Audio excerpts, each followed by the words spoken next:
Hello, আসসালামু আলাইকুম viewers, কেমন আছেন সবাই? আশা করি সবাই ভালো আছেন। সবাইকে সানমুন ফিউচার লফটের নতুন একটি ভিডিওতে স্বাগতম। মাশাআল্লাহ, আলহামদুলিল্লাহ, বাচ্চাগুলো সব উড়ে নামছে। তারাবাই ক্লোজ করে দিছে বাচ্চাগুলো সব। এর মাঝে আপনাদের সাথে একটি কথা শেয়ার করি। বাচ্চা ছিল টোটাল 21টা বাচ্চার মধ্যে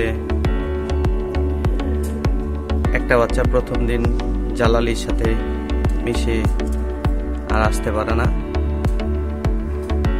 বাকি 2টা আসছিল। আর একটা বাচ্চা গতকাল তোবাজ বাচ্চাটা, যে বাচ্চাটা রাইসুল রাজি ভাই গিফট করছিল আমাকে, এই বাচ্চাটা আমার প্রায় 11টা বাচ্চা উপরে এমন বাস্টিক হওয়ার পর 8:30 বাজে সকালে তারা ভাই উড়ায়। বাচ্চাগুলা একটা একটা একটা একটা করে হাতিবাগের উপর দিয়ে আসে এবং দুপুর 12টা পর্যন্ত লাস্ট বাচ্চা আসে।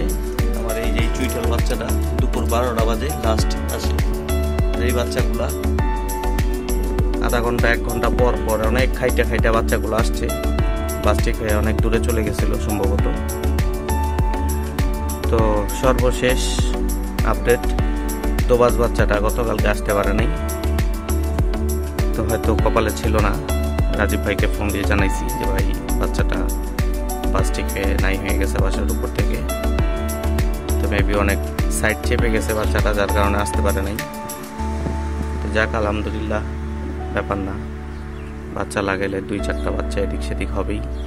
আর যেহেতু তোবাজ বাচ্চা সম্বন্ধে আবার তেমন একটা জানাও ছিল না, আর রাজীব ভাইরেও বললাম, রাজীব ভাই বললো ভাই আমারও জানাশোনা না, আমার এক বড় ভাইয়ের কাছ থেকে আমি কালেক্ট করছিলাম বাবা মা, ওই হিসাবে আমি বাচ্চা করছি, আপনার পছন্দ হিসেবে আপনাকে আমি গিফট করছি। তো আমি বললাম অসংখ্য ধন্যবাদ, এবং মন খারাপ করেন না, যেহেতু আপনার আমানতটা আমার কাছে এখন আপাতত নেই। তো দেখি বিকেল পর্যন্ত যদি আসে তাহলে তো আসলোই, আর না আসলে ব্যাড লাক, কিছু করার নাই। সবাই দোয়া করবেন বাচ্চাগুলোর জন্য। মাশাআল্লাহ, আলহামদুলিল্লাহ, এখানে এখন 19টা বাচ্চা আছে। আলহামদুলিল্লাহ, বাচ্চাগুলো সব সুস্থ সবল ঠিকঠাক মতোই আছে। সবগুলো বাচ্চা আলহামদুলিল্লাহ এখানে মোটামুটি কমপ্লিট হয়ে গেছে। সবাই দোয়া করবেন, ভালো থাকবেন, সুস্থ থাকবেন, এবং কবুতরের প্রতি যত্নশীল হন, কারণ যেহেতু আর কিছুদিন পরই ভাদ্র মাস চলে আসতেছে, মোল্ডিংয়ের টাইমও হয়ে গেছে। সবার কবুতরই এখন মোল্ডিং আছে, ক্রুজে আছে বড় কবুতরগুলা। সবাই বেশি বেশি করে কবুতরকে ইলেকট্রোলাইট দেন, জিঙ্ক দেন, মাল্টিভিটামিন দেন, কারণ এখন কবুতরগুলো সব নতুন পর উঠবে, কবুতরের শরীরে প্রচুর ব্যথা থাকবে। কবুতরকে বেশি প্রেশার ক্রিয়েট করবেন না। যারাই কবুতর ছাড়তেছেন নিজেরাই উঠবে, নিজেরাই বসবে। তো এই বলে আমার বক্তব্য শেষ করছি।